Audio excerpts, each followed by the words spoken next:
For people who think that PC handhelds are not in direct competition with the Switch 2, think again. This is how we ended up with the Lenovo Legion Go.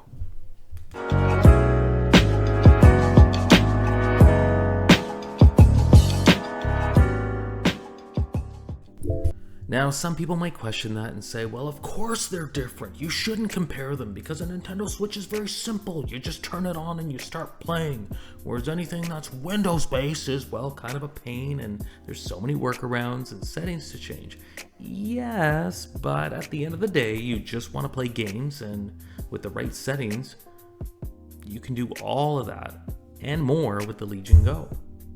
So this isn't going to be some sort of crazy review or anything like that because, well, the Legion Go has been out for a while and there's tons of content out there, and if you really want to know what it's about, please check it out. But just to get some of the small stuff out of the way, this thing's rocking an 8.8-inch beautiful LCD screen with up to 144 Hz, 2 USB-C slots, an SD card slot, a 49.2 watt-hour battery, AMD Z1 Extreme chip, and of course, detachable controllers. So when you look at the design of the hardware, it very much feels like an oversized Nintendo Switch.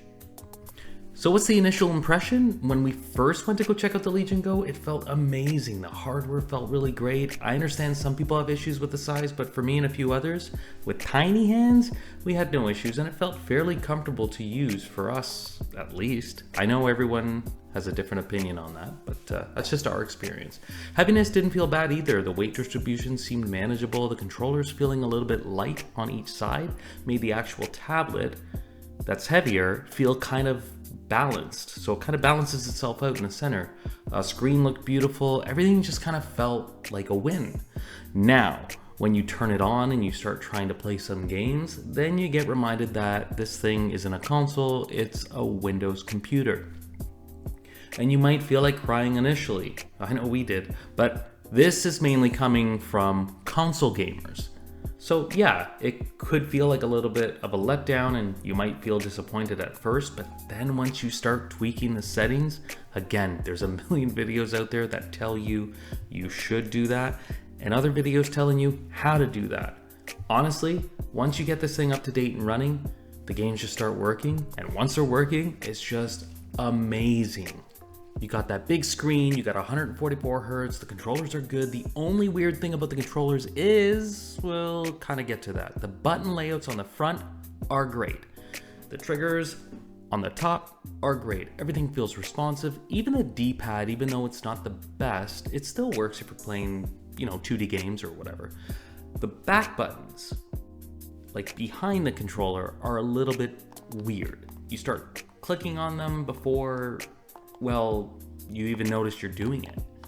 But once you keep playing a game for a little while, that just fades away and then everything else just feels pretty natural. So there is a method to their control scheme, and we'll get to that a little bit later. Actually, let's just get to it now. What's the point of jumping back and forth? The reason for the control scheme is so that Lenovo can give you options on how you control, wait for it, your controls. This is what Lenovo calls FPS mode, transitioning the right controller into a mouse so you can better play your first-person shooters, aka FPS mode. It works surprisingly well, and to be honest, it kind of forced us to try out a few games that we wouldn't usually play. One thing to keep in mind is that for every game, you may need to remap the controls. Otherwise, it's pretty fun. Not sure how much a competitive gamer would use this method, but it does work, and, I wouldn't really consider this a gimmick. Even if you don't play first-person shooters much, add a little keyboard and this thing works great as a standalone mouse. Perfect for traveling and keeping the load light, as long as you're okay with the way this thing feels. So again, one might say, then what's the point of basically buying a PC handheld if you could just buy a Switch and play your games without having to tweak any settings or worry about any weird control schemes or layouts or something like that? Well, good question. And I think a lot of it just comes down to cost.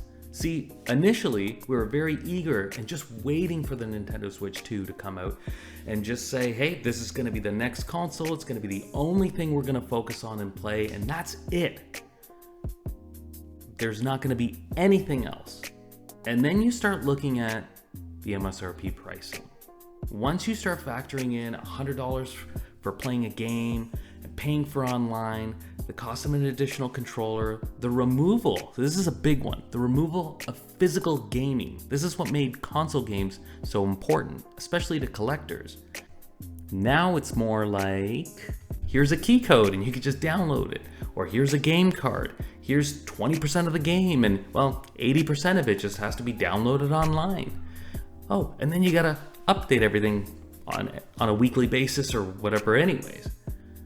So that's what just made us start thinking. The Switch or even the PlayStation Portal gives us, yes, that console-like experience, but the cost is getting higher and it's just slowly turning into something like a PC anyways. So when you start thinking, hey, I still love the idea of handhelds, and I really want something like a Nintendo Switch because I think it just changed gaming, or at least took gaming on the go.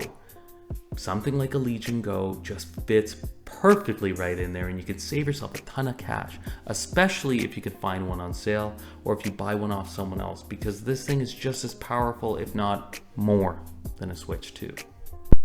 Now, the Go's not perfect. Something with this much power is going to eat up battery life, and as mentioned before, you need to update and tweak a lot of settings, from like the GPU to the graphics to even the settings on the speakers to get the most out of this thing. But once you're comfortable, you're racing.